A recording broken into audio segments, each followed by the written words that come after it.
大家好，我是来自山东临沂沂蒙山的房主任。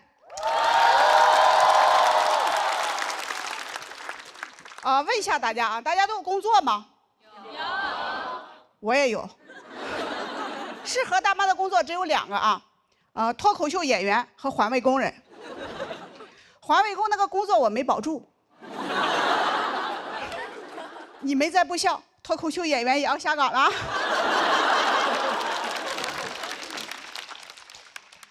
当脱口秀俱乐部老板邀请我来讲脱口秀，好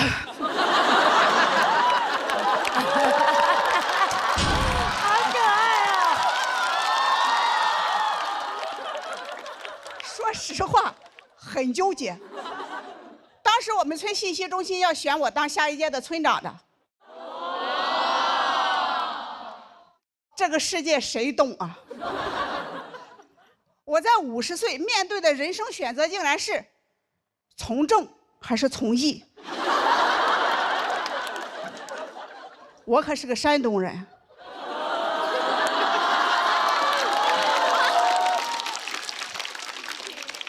我说我们村长每个月工资2600，俱乐部老板说我每个月给你3000。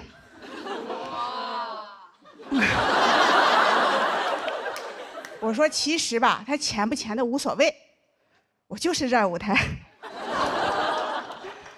我问老板什么是脱口秀，老板说就是站到台上讲讲别人的坏话。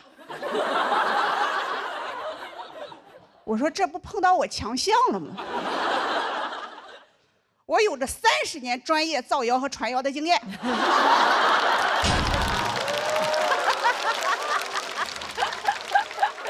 全国说脱口秀的，谁能说得过我呀？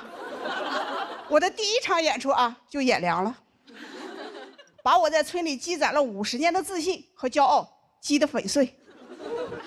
幸亏离家远呀，村里人不知道啊。村里的八卦都是我传的，我不说，没人知道。老板照顾我，就让我在俱乐部兼职做客服。他还很贴心地问我，说你敢跟别人说话吗？我说你应该问他敢跟我说话吗？他让我拿个手机在评论在网上卖票和回复评论区消息。有一天在评论区遇到了一个黑粉的网络喷子，就一下子激起了我的斗志。我说我好久没站在村口跟人对骂了呀。但我忽略了一点就现在的小年轻打字速度太快了。家人们呢？我1分钟才打8个字，我1条骂人的信息没打完，未读信息已经99加了。别说回了，我看我都看不过来，我气得那个直哆嗦，一哆嗦1分钟打3个字。我就好想跟他们来一场线下面对面的实战哪怕他们来的人再多，我骂不过，我还能往地上一躺。我就问他服不服。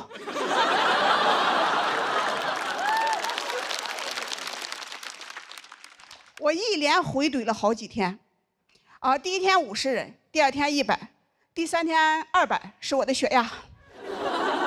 我感觉我一个人在对战整个互联网，这互联网环境它也太差了，还有我们村头好。我问老板还有别的岗位吗？老板说接电话。我说这不又回到我强项了吗？上岗的第1天就被投诉了，说我态度不好。我说我哪态度不好了？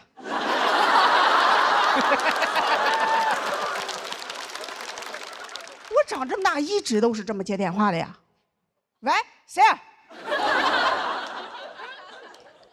老板说大姐呀，你要用夹子音，你要说喂，你好啊。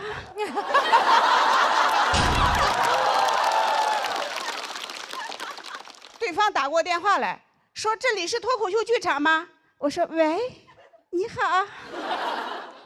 对方说我要买票，我说喂，你好啊。又把我投诉了，说我恶心。老板说：“大姐呀，你继续说下一句啊。”我说：“老板，下一句我夹不住了呀。”啊，大城市太难混了。都说当代年轻人吃不了苦，那当代老年人他也吃不了呀。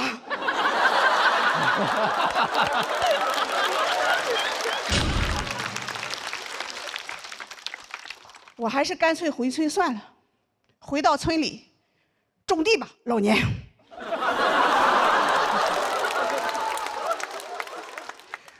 直到有一天啊，我信息中心的朋友给我打电话，我拿起手机来就说：“喂，你好。”电话那头传来熟悉的乡音，说：“哎，这是房主任电话吗？”我说：“啊，是我。”我朋友说：“哎娘嘞，这城里人他就是不一样了哈。”我说：“你不懂，在大城市工作说话他就这样。”我朋友说：“你在城里天天干啥呢？”我说：“我就是接接电话，回回消息。”我朋友说：“你一个月挣多少钱呀？”我当时脑子里的第一个想法是啊，原来问一个在城里打工的人一个月挣多少钱这么招人烦。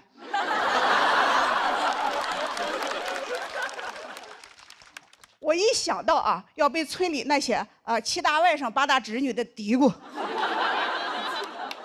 我那股好强劲就上来了。我说：“啊，不少挣，一个月2、3万，你来不？我给你介绍介绍。”那一刻啊，我感觉是现在的我在劝过去的那个我走出来。第2天我就接到我女儿电话了，我女儿说：“妈，你到底在哪呢？全村的人都在传，你进了诈骗组织了，你快回来吧。”我说：“闺女啊，现在吧，妈妈走的有点远，已经走到比赛的第3轮了。”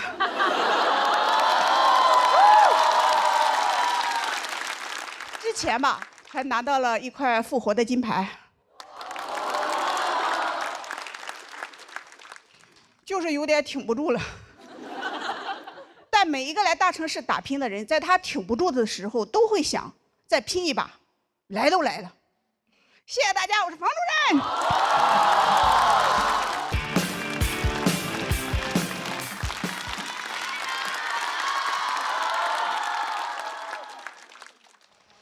大家好，我是房主任。今年是我第1次参加综艺节目，参加节目的第1件事是选组长。我一眼相中了刘洋，开场30分钟就被王悦给送到待定区去了。就没想到啊，时隔30年，我又一次选错了男人。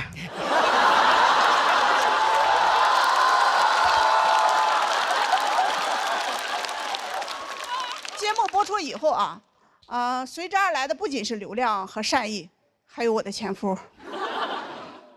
我这个前夫给我是太没有边界感了，给我打电话上来就骂我：“你就是在外面玩野了，家里啥事你也不管。”就给我骂的哈，那脑袋一懵。我说：“谁在外面又玩打野了？”我说：“大哥，你给我唠啥呢？咱俩离婚都1年多了，你当那离婚证的红本本是给结婚证做的年审吗？”前夫说：“那离婚证它就是一张纸，有没有都不影响咱俩的感情。你现在能挣钱了，先把我弟弟家的外债给还了呗，我不在乎名分。”我说：“大哥，离婚的时候你给我可不是这么没有边界感的。我回去拿东西，你这不让我带走，那不让我带走，但是女儿让我带走。”我说：“你可是个农民，农民他是这个世界上最有边界感的人。你家的田挨着我家的田，你要是超过1厘米，那得拼命。不过后来我也想通了啊，30年了，地都是我在种，他根本就没去过，他确实找不到边界在哪里。其实我前夫一开始啊，他也是不同意离婚的，他是30年了过得挺好的，你为什么突然要离婚？我说30年了，是你自己过得挺好的。我说我本来也没想过要离婚，是你每天数落我，逼得我买了副耳机，听到了脱口秀。我这才发现啊，说话能把人逼疯，也能把人逗笑，还能挣钱。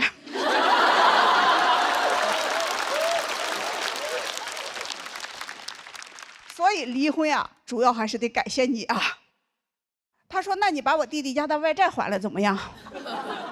我说：“我给你买副耳机怎么样？”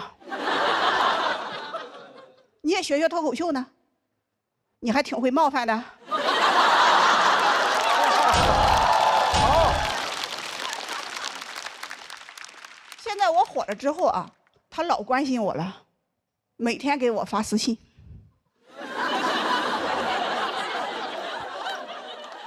有人问我说：“你为什么不拉黑他？”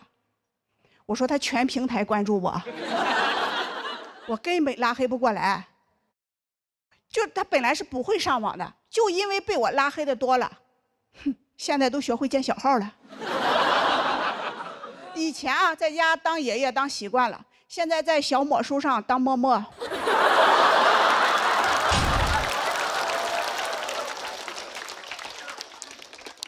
搜我的演出信息，关注我的厂牌，截图我的 report。我给他做了30年饭，没想到啊，最后做成了我的私生饭。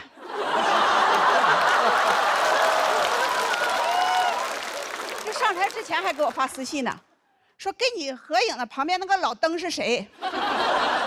我说是我的新对象，其实是节目嘉宾马东老师。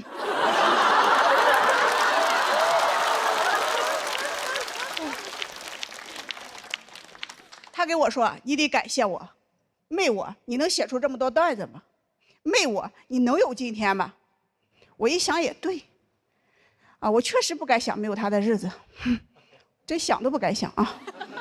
我睡觉我都睡不踏实，睡着了都得乐醒。我太感谢他了啊！结婚第1年的感觉是啊，有的人活着他已经死了；离婚第1年的感觉是啊，有的人死了他咋还又活了呢？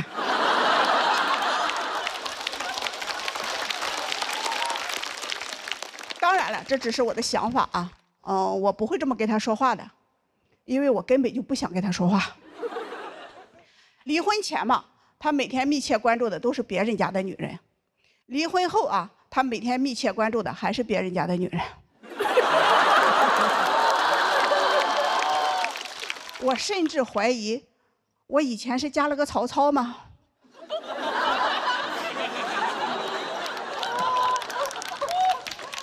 就这么几个有学问的啊！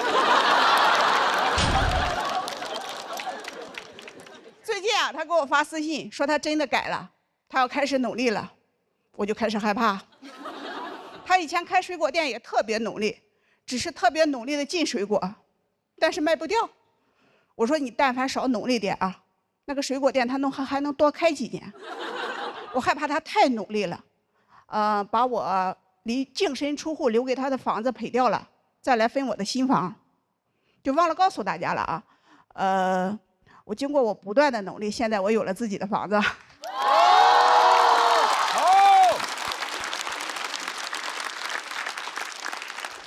接下来的目标，我就是努力的还房钱。新房子装修的时候啊，我问包工头，我说你能不能给我定制一个网红的路牌？你就给我写上我在我自己的房子里一点都不想你。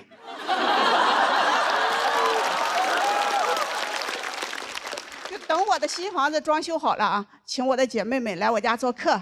就现在啊，我的姐妹们可多了啊。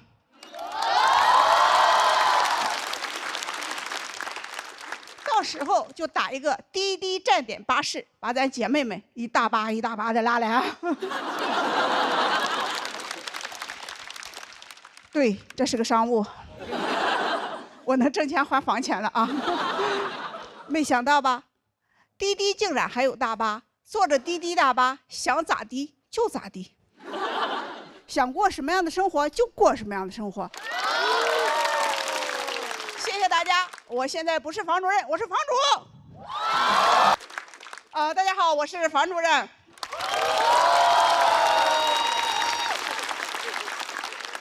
我来自山东临沂的沂蒙山，我是我们村的信息中心主任。这个职位吧，每个村都有。北方叫车老婆蛇，南方叫蛐蛐人。主任就是这伙人的头子。我是一个50岁的新人演员，才出道。王月，哎，绝经和退休不会一块来。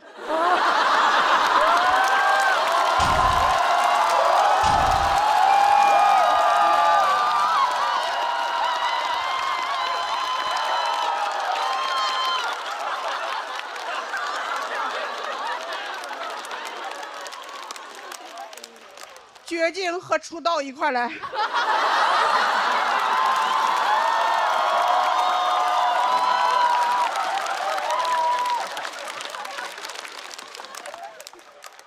所以来说脱口秀，是因为我去看演出和脱口秀演员互动，网友都说我比演员好笑。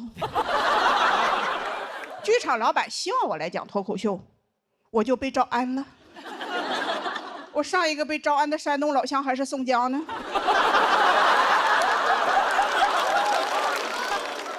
我说我不会讲脱口秀，我只会蛐蛐人儿。就我们前院婆媳吵架，东院2口子分家，都是我给造的谣。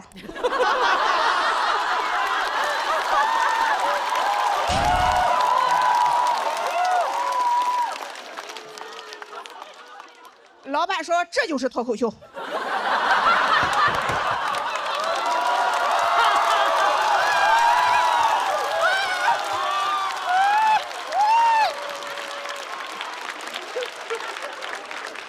我说还得是上海人亲民洋气啊。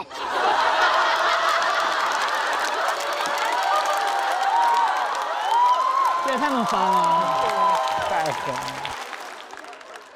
从我们村的田间地头来到了上海，我突然感觉我就是网上说的那种小镇儿造谣家。有人说大姐，你咋什么菜都知道啊？哼，我说我可是信息中心主任。教主，我就说这个梗不好笑吧？您块天上干什么呀？其实我很犹豫，挺怕到大城市来的。我可是我们村的高端人才，又受欢迎又被需要。我会上网。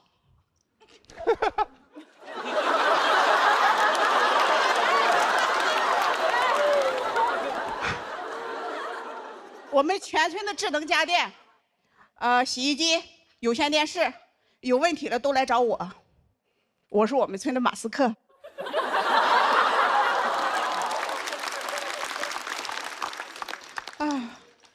那倒是大城市来了，天天逗别人笑，那不成了马保国了？再说了，那大城市压力多大呀？农村大妈第一次进城务工多难呀！就转身啊，看了看我身边的老公，我觉得我不怕难。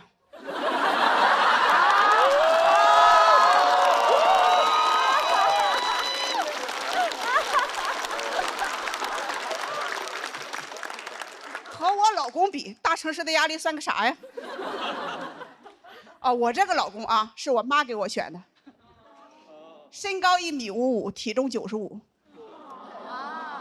现在年轻人啊，叫这种很瘦的男人为细狗。我妈在30年前就给我选了条柯基。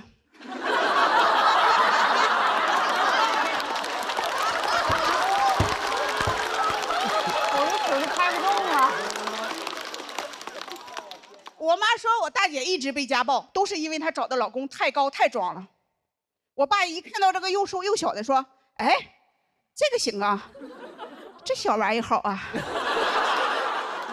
我闺女给他吃不了亏，他打不动。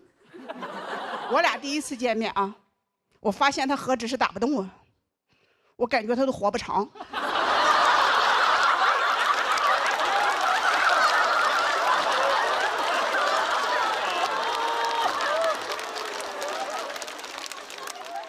他给我说他175，我说血压呀。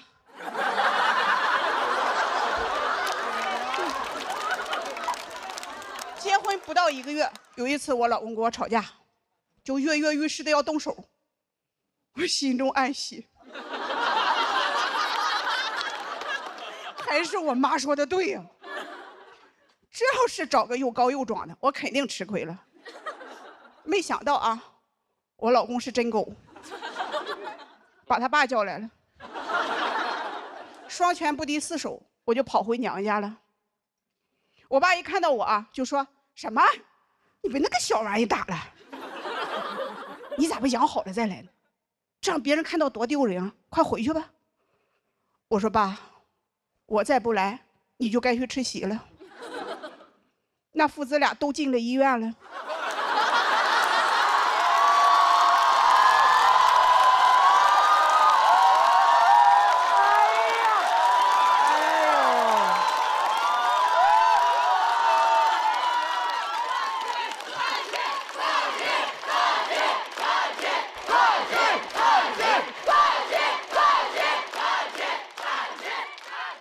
过不下去了嘛，但想离婚太难了，父母都不支持。我给我妈说：“我说妈，他太懒了，我得离婚。”我妈说：“他又不是在外面有女人了，你有什么不能过的？”我说：“妈，他耍钱败家，我得离婚。”我妈说：“他又不是在外面有女人了，你有什么不能过的？”我说：“妈，他在外面有女人了，我得离婚。”我妈说：“他又不是耍钱败家，你有什么不能过的？”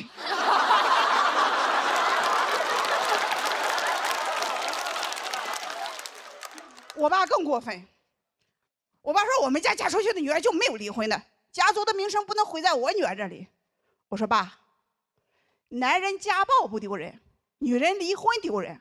哼，咱家的名声就是你女儿让柯基给打了，还蹦起来打的。”我好难受啊！我不是，但他们特别信命。我妈说：“我带你去找个大师算算。”我说：“妈，你这也太迷信了。”大师说吧，我俩过不好，都怨我老公。我转手就给大师又掏了200。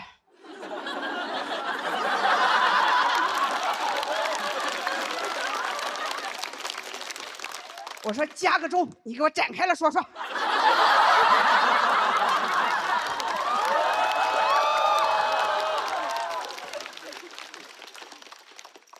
啊，明明是大师的眼睛看不见。那天我感觉我才是眼瞎的那一个。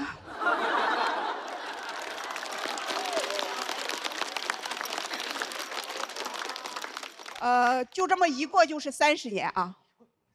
我现在开始理解我的父母了，我感觉他们就是天生的糊涂，他们也不知道什么是好的婚姻，他们甚至连我生日是哪天都记不清。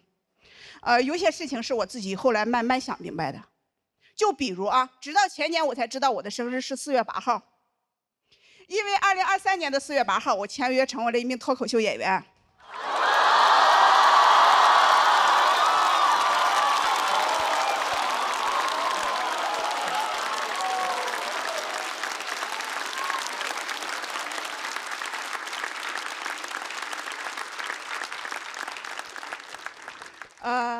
2024年的4月8号，我带着俩女儿净身出户，拿到了离婚证书。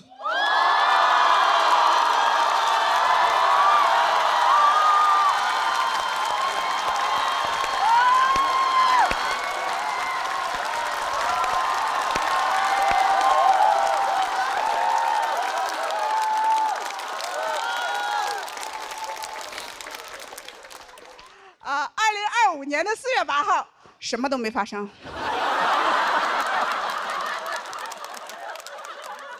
我过了一个平静而又幸福的一天。谢谢大家，我是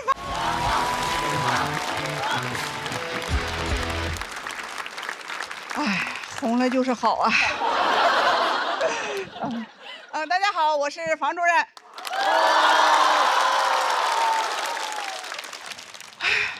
没想到就进了决赛了。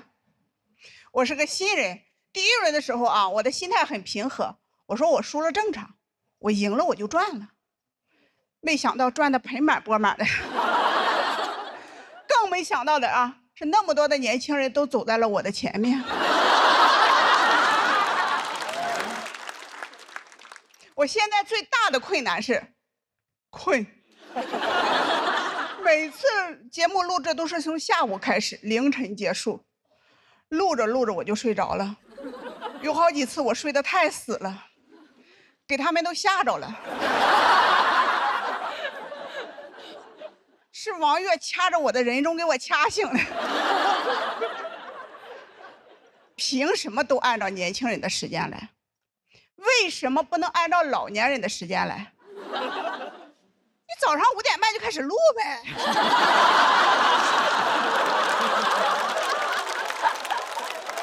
那年轻人起不来没事儿，那老头老太太能起来啊？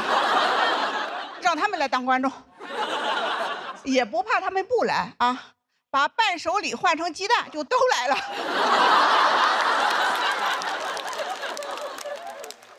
完全不用熬夜，录到下午4点就散伙，不能耽误接孙子。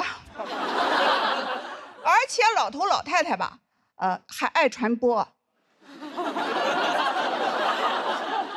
节目的传播度它一定广，但传成什么样它不一定。到时候节目吧，他也不怕有什么竞品，谁敢竞争啊？200个老头老太太往地上一躺，什么鹅场？场给你鹅没？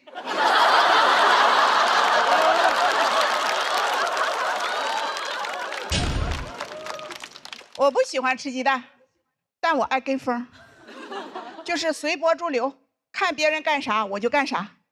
我初中就辍学了，因为我的同学都辍学。在我们村啊，上学它不是第一位的，种地它才是第一位的。一到秋收，老师都在地里，都是地理老师。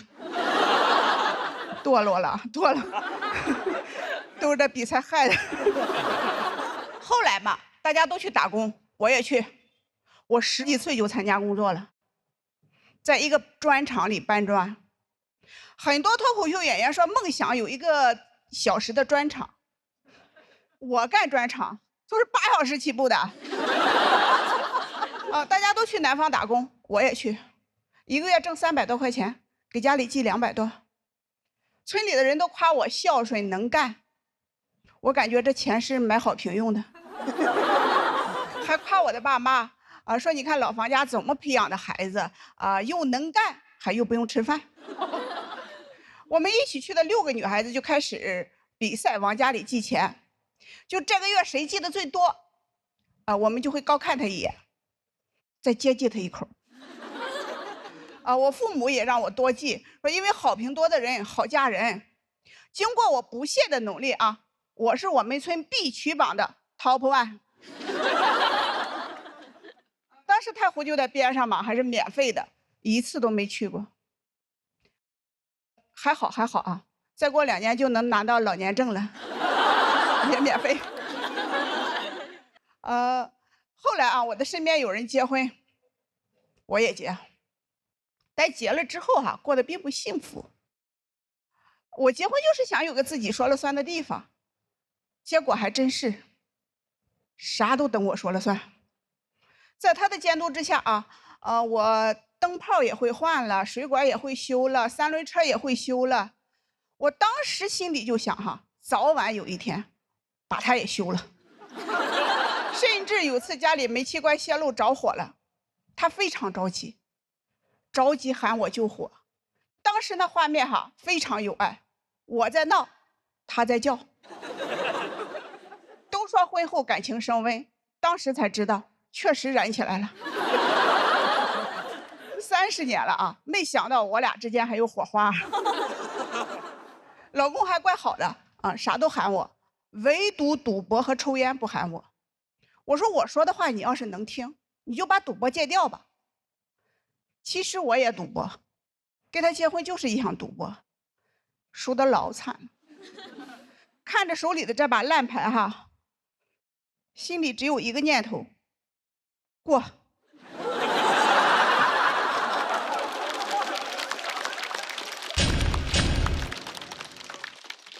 我不过了，实在不行我就靠自己，就来说脱口秀了。结果我也没想到啊，我自己这么靠得住。节目播出以后啊，我第一次看网友的评论，我说这都是什么意思呀？女性觉醒。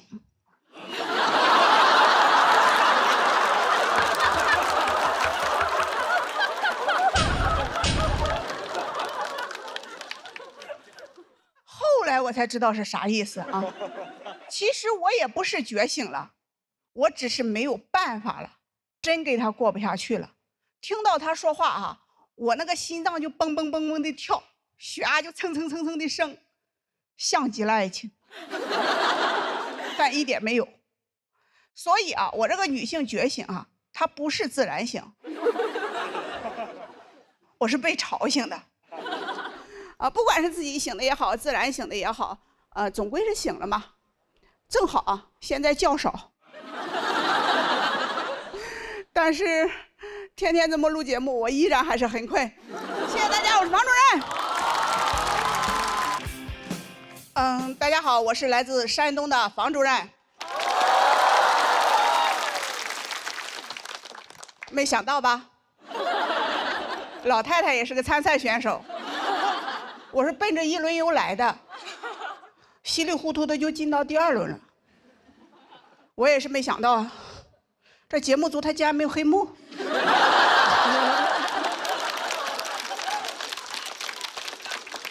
就来说一说我的老家吧。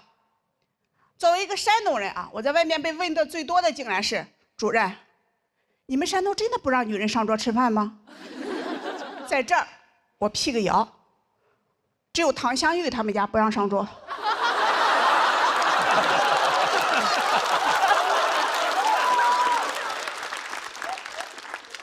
我们家我做饭的时候都吃饱了。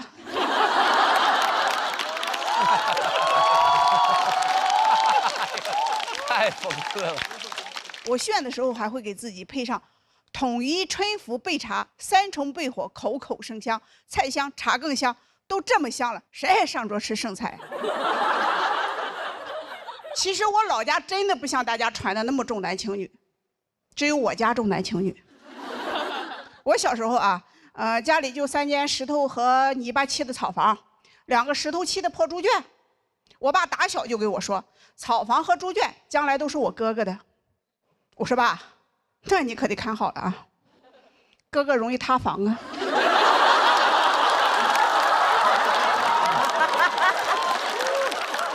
我只有2个女儿，我婆婆说没有儿子的人啊，是不全乎人，就不完整了，离婚的人是半拉人，就是1/2人。我算了一下啊，我是又离婚又没有儿子，我到底还是不是个人啊？我还存不存在啊？我听说薛定谔养的猫是既存在又不存在的。我说哦，原来薛定谔养的是只离婚的母猫啊。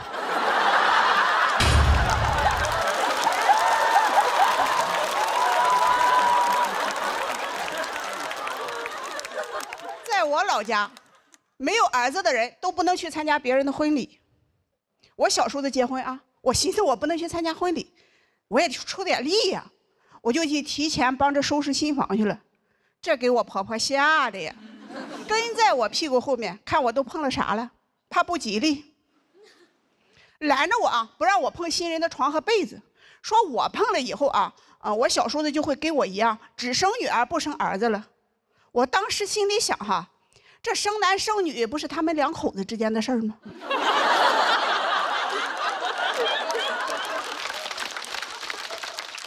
我的参与度咋那高呢？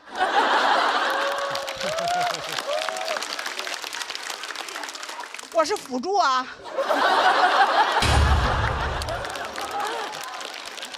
我要是真有那本事，他们不应该歧视我，他们应该供着我。给我惹急了，我把全村的被子给他摸一遍。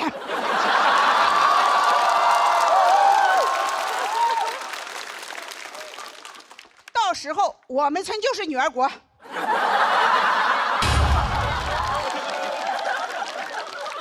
我就是女王陛下。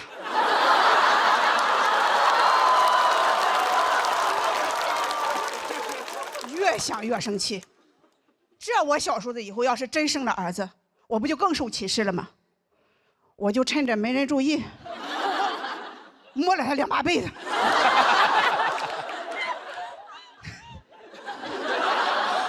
别说啊，我小叔子结婚第2年，一胎生了2儿子，我也感到很奇怪。这咋还摸反了呢？难道我的体质跟别人是相反的吗？我要早知道我这么灵哈，我摸的时候就该摸他个10把8把的，让他生10个8个儿子，累死他。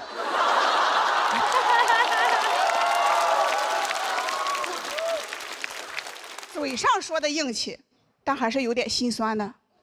在我们村啊，原来不仅婚礼不让没有儿子的女人参加，就连村里分的宅基地和墓地，他都没有女人的。就活着我没地位哈，死了还没地方。就我想下去哈，只能蹭男人的。别人都说婚姻是爱情的坟墓，我都羡慕了。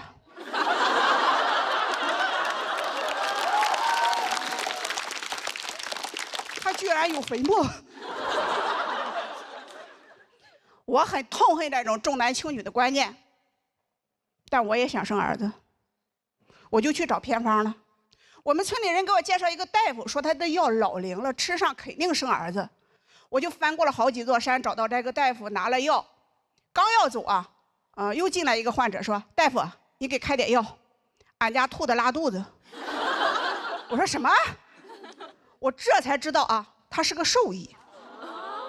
就回家的路上啊，我一边翻山，我一边想，你说我好歹也是上过学、读过几年书的人，我怎么就翻不过城建的这座大山呢？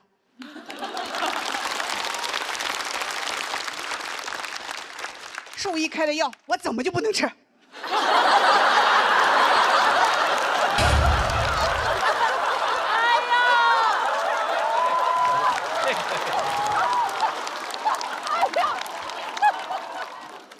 兔子能吃，我就能吃。我狠起来，连兔子都吃。万一好使呢？第2年我又生了个女儿。其实这些年哈，我看着我婆婆带着我小叔子一家人节衣缩食的给2儿子买房攒彩礼，我心里就偷着乐。没有了，开玩笑的啊，有时候也笑出声。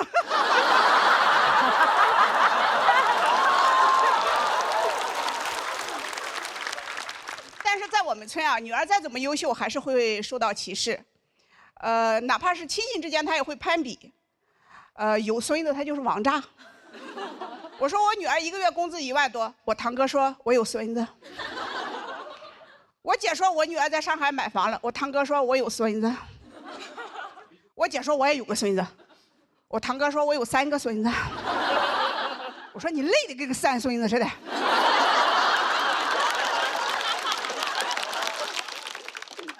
我说你要那么多孙子干嘛？你要去移山吗？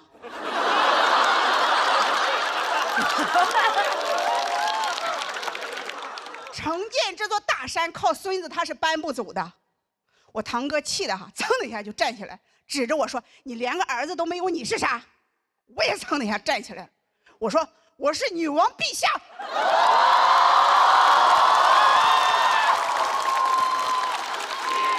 女王我是房主任。